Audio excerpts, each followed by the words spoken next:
Hello there, and welcome back to the BBA Sports YouTube page. Today is day 11 of the NFL Mock Draft Series for 2026, and today is the Miami Dolphins.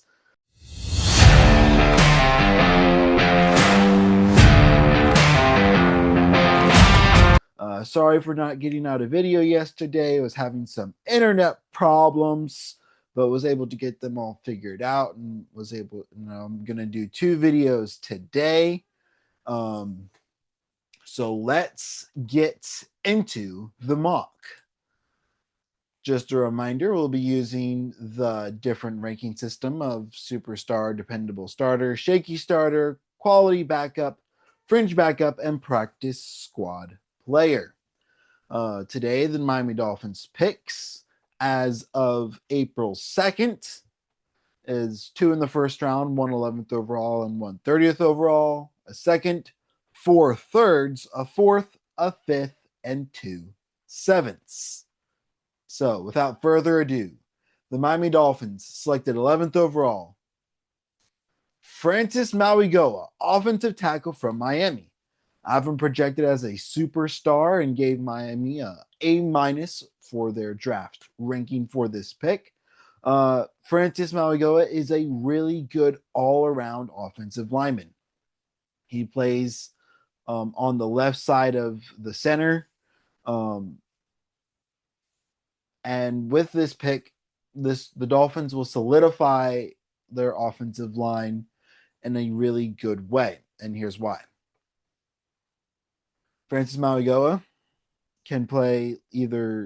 can do what the Dolphins did with Larry Tunsil, start him at guard and move him out to tackle next season when Austin Jackson's contract expires. They start him at tackle and move Austin Jackson inside to guard to compete with Jonas Vainaya, um, Jeremy Slayer, and that'll be then a three-way offensive guard battle with anybody else they might bring in through the draft. We'll see what else I bring in here later in the mock. But that is something that they can do and have a iffy offensive line to a solid offensive line very quickly. So that is the Dolphins' first pick of their draft. Their next first round pick is Akeem Mesidor, 30th overall, edge from Miami as well. Again, another A- I gave for the Dolphins for this draft, and I have him projected as a dependable starter. Yes, Mesidor is an older player, but when he was on that Miami defense, he was almost just as dominant as Ruben Bain was. And Ruben Bain, in my mock, went three overall to, in my opinion, is a top five uh, draft pick in this year's draft. And getting a player who will start day one and be almost as disruptive as Ruben Bain is going to be great for a very struggling edge room. This is their edge room at the current moment. Chop Robinson, improving player. Josh Uche has shown flashes. David Ojabu, Robert Bale Jr., Cameron Good, Derek McClendon, Keith Cooper Jr., and Seth Coleman. That's not a lot of proven talent, and it's a very inconsistent in what's needed to be a solid edge room. There's a lot of speed that the Dolphins have, and Mesidor brings a dominant and a power player that's opposite to the edges that they already have in the room. So that's the Miami Dolphins' two first round picks. The next pick comes in the second round, and that is Brandon Cease, cornerback from South Carolina. He goes 43rd overall to the Miami Dolphins, and I have him projected as a dependable starter. I have this as a B plus. There was a few other players that I was interested in, but I felt like especially with what Jeff Hafley said at the owners' meeting a few days ago, they want someone who is dominant in one way and hopefully can grow into more dominance of other ways. And at the pick, I felt like he had the most highest ceiling, but not the highest floor. He is a very young player. He's only 21 years old coming out of college. He has a lot of talent, with only a little bit of playing time, but he showed a lot of promise. He's very physical at the point of attack, very physical at the line, and that's something that Jeff Halfley talked about, something that he's interested in. But he needs work and time on task to be a solid cornerback forward into the future. And bringing someone with a high ceiling, in my opinion, is going to be great for this cornerback room because they have some guys that they know about that's a little bit lower of a floor and maybe some unproven guys, but this will bring a ceiling that the Dolphins haven't had their cornerback room since um, Jalen Ramsey. So that is their second round pick. The next pick comes from the third round, Jacoby Lane, wide receiver from USC. I have him projected as a dependable starter, and this is also a B plus ranking for the Miami Dolphins. Um, Willis needs weapons. Um, and this is something that, again, also John Eric Sullivan talked about of how the wide receiver depth is good in the draft.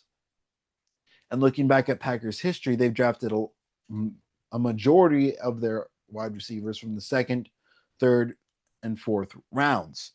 Um, Jacoby Lane is a big wide receiver, good at the catch point, has decent speed. He's, I believe, if I remember correctly, a 4.4. Um, he does need to work on his route physicality, definitely at the beginning of the route stem. Um, and other than that, he can become a very solid wide receiver for the Dolphins. So that is their first third round pick. Their next third round pick is Danny Dennis Sutton, edge from Penn State. I have him projected as a shaky starter. And the Dolphins also received a B for this draft. Sutton is a big, fast edge with a lot of tools, but he needs to work on his technique with both the pass rush and the run defense. But he has the tools to be successful. And with the defensive line coach, I feel like uh, with their track record of turning unproven guys into good quality guys, I feel like it will become very helpful for Danny Dennis Sutton going forward in the future. Their next third round pick is Bud Clark, safety from TCU. I have him projected as another dependable starter, and I gave this grade an A. He is an older player with many years of starting experience, though. He does, though, have great ball skills and great recognition of the plays that are going to happen. He can play both in the nickel and in the box. He does seem he, in my opinion, he needs some time to acclimate to the speed of the NFL before becoming a dependable starter. But once he acclimates, he'll become a really solid safety for the Miami Dolphins in the future. Their next pick is from the third round, 94th overall, Elijah Surratt, wide receiver from Indiana. I have him projected as a shaky starter with a B plus overall ranking. Um, Elijah Surratt is another big wide receiver, really good route runner, is a bit slower than Lane, but is more of a possession and route running receiver, where Lane is more of a height and speed receiver. Let's look at the Dolphins wide receiver room real quick to give us a little bit of context. They have Malik Washington, who's a small and fast guy. Tutu Atwell, who's a small and fast guy. They have Taj Washington, who's a small and fast guy. They have many of these speed receivers, but they need size and they need good route running. They have Jalen Tolbert, who's 6'1", but Elijah Surratt and Lane are both over 6'3". So giving these two receivers into that receiving room is going to definitely balance out the room and hopefully provide Willis with plenty of options to pass to for in the pass game. Their next pick is Taylon Green, coming from the fourth round, 130th overall. He is a quarterback from Arkansas, and I have him projected as a superstar with a B plus overall grade for the Dolphins.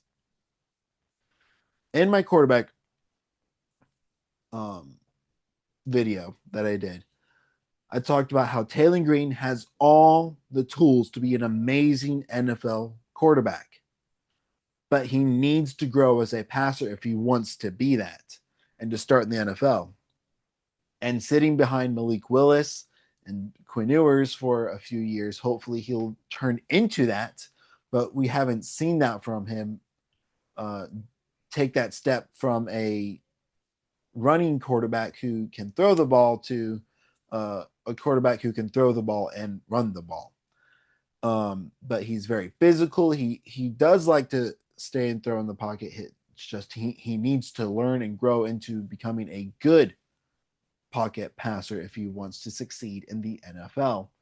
So that is their fourth round pick. Their next pick comes from the fifth round, and that is 151st overall, Jaden Roberts, offensive guard from Alabama. I have him as a quality backup with a C minus overall. Jaden Roberts has great power, but he needs to work on technique to become a decent starter if he wants to.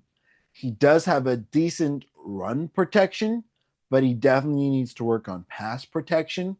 And if Bobby Slowick's offense is anything like Mike McDaniel's, then Jaden Roberts will not only be a quality backup, but maybe a shaky starter, maybe even a dependable starter if he can work on his pass protection. But Jaden Roberts, because McDaniel's offense was very much will show you a lot of run, so getting run offensive linemen was very helpful.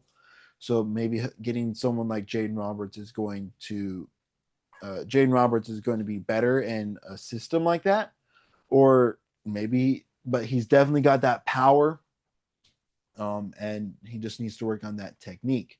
Their next pick comes from the seventh round, and that is Cameron Ball, defensive tackle from Arkansas.